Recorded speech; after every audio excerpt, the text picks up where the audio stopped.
Hey everybody, Erin England with Revolve Realty here, coming to you live from my house with two of my dogs, Duke and Carvel. I am headed to the laundromat, unfortunately. My washing machine has once again pooped out on me, so I'm gonna have to go wash a load of clothes and bring it back home and stick it in my dryer.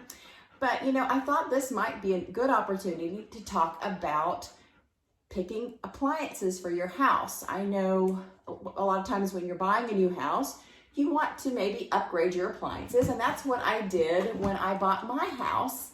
But much to my chagrin, what was reported to be the very best appliances have wound up being laundry lemons, both my washer and my dryer.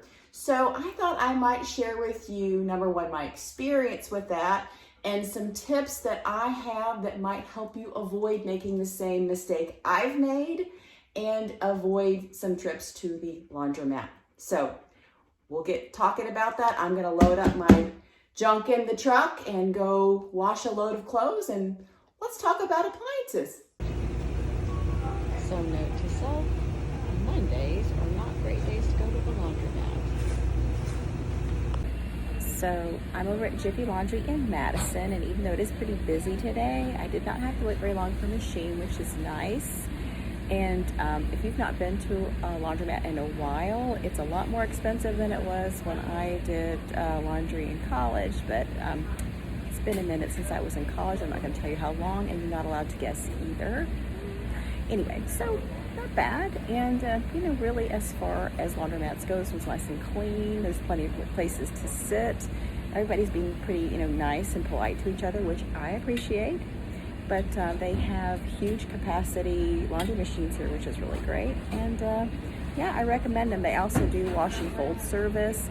I have done that before, but my husband is kind of picky with how he likes his laundry, and he's earned that. So I'll wash it myself the way he likes it. But they do have a good wash and fold service here, and I've used them before, and they do a good job.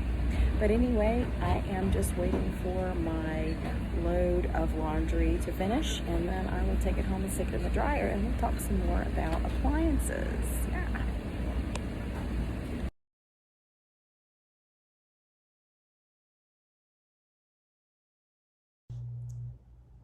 So I got a little bit later start when I got home finishing this video than I intended, hence changing clothes.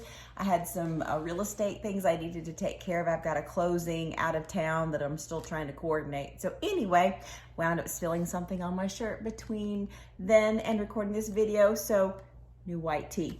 Anyway, so before I started giving you my opinion on finding a good appliance, whether it be a washer, dryer, a dishwasher, refrigerator, I wanted to check myself before I started giving you my opinion. So I went to Consumer Reports, which is what I did when I picked my washer and dryer and my dishwasher when I bought my house back in January of 2016.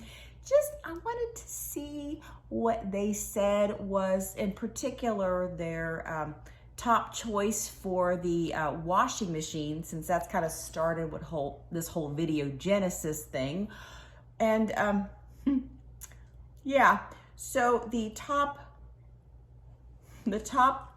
washing machine on Consumer Reports is an Electrolux. I have an Electrolux. It's one of the reasons that I bought an Electrolux, because it was so highly rated. No. That has definitely not been my experience with the Electrolux washer or dryer since I purchased. So again, I wanted to just, make sure that I wasn't spouting off anything. But what happened with me was, I'm a numbers girl. I like to do my research. So with such a big expense, and for me, it was a big expense, I wanted to buy the best. And if I was going to buy the best and pay for it, I wanted to make sure I was really getting the top rated one.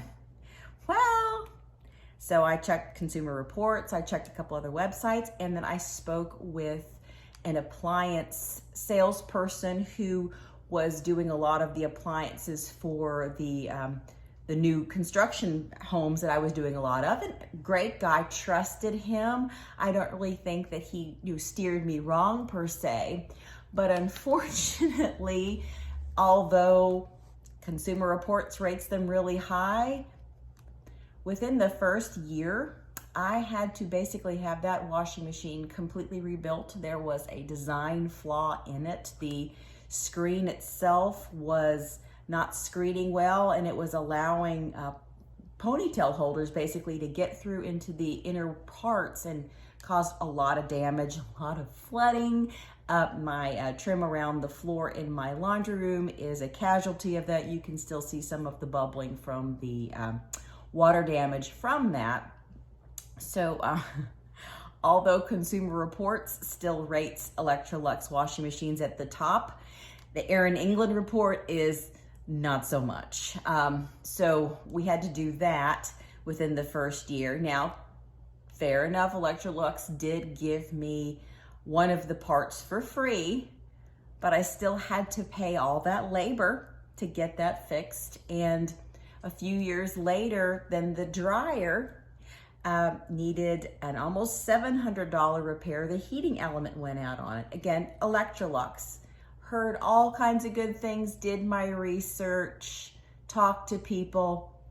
Now, there were a couple of things that should have been red flags to me, so I want to share that with you. Now, I don't know what some of the other appliance companies offer, but after that first big repair on my washing machine, Electrolux very generously offered to sell me an extended warranty on both the washer and the dryer, and a 2-year warranty, just 2 years, was over $400 per unit. So more than half, well, about half to a little bit more than half of what it cost to buy the brand new unit.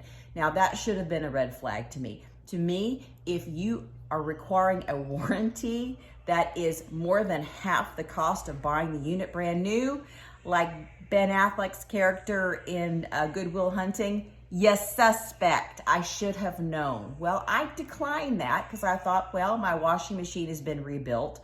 My dryer has been rebuilt. We should be good to go. Well, I've had this washer and dryer not even a little over 6 years, and the washer's been rebuilt. The dryer, a major element of the dryer has been rebuilt.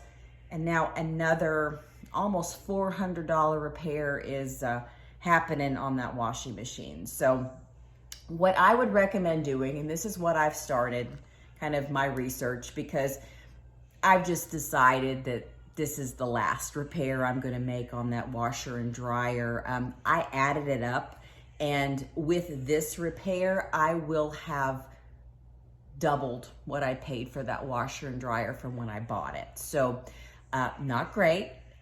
Lesson learned. So I've started doing my research, and instead of talking to just Consumer Reports and an appliance dealer, I decided to talk to someone who actually repairs the appliances to find out what they recommend, give me some names of products that they don't repair very often and the parts are a little bit more readily available. I'm still in the process of doing some of that research. A brand that I've never heard of has been brought to my attention, something called Speed Queen. So I'll be looking into that. But I would definitely recommend, if you're going to buy an appliance, a refrigerator, a washer and a dryer, a dishwasher, and oh, by the way, the dishwasher that I bought when I bought my washer and dryer, that was also the highest rated dishwasher that year, it was a KitchenAid. It wound up being a recall unit. The seal on it failed. I've got water damage in my kitchen cabinetry from that too. So again, sometimes Consumer Reports, they can't see into the future, fair enough, but I think that you need to rely on other sources than just the old Google machine. Talk to the people that actually fix the appliances. I think they know, and they, if you can get them to be honest with you, to tell you, hey, this brand we seem to not do as many repairs on, we don't get as many complaints on it.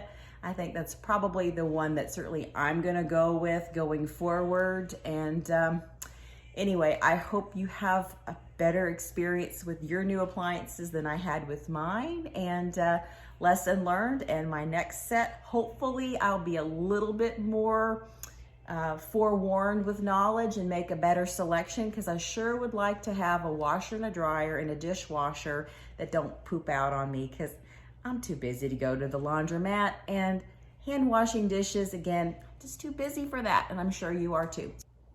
So anyway, as always, I hope that these videos are helpful to you and give you some information you might be able to use. And as always, if there's anything I can do to help you with buying or selling your next home, please give me a call. Erin England, Revolve Realty, 256-783-9248. We'll talk soon. Y'all take care. Bye now.